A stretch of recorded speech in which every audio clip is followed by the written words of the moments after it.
غلام حسین Khan Baloch overseas Pakistani کا خصوصی پیغام۔ ضلع لودھرا کی غیور عوام میں آپ سے مخاطب ہوں۔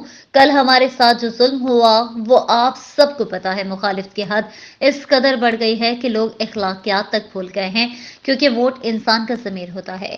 اسے ہمیشہ باضمیر، بااصول اور باکردار انسان کو دینا چاہیے۔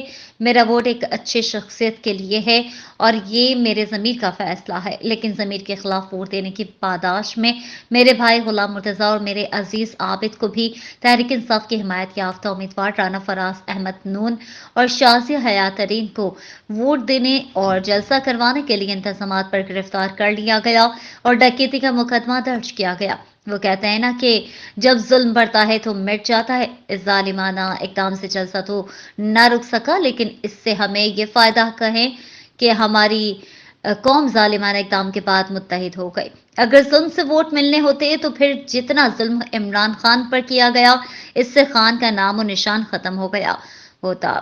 لیکن اب عوام باشعور ہے، اب وہ ظلم کا بدلہ ووٹ سے لے گی۔ جس جس کے ساتھ ظلم ہوا ہے، جھوٹے مقدمات کروائے گئے ہیں، میں ان سب کے ساتھ ہوں اور ان کی بھر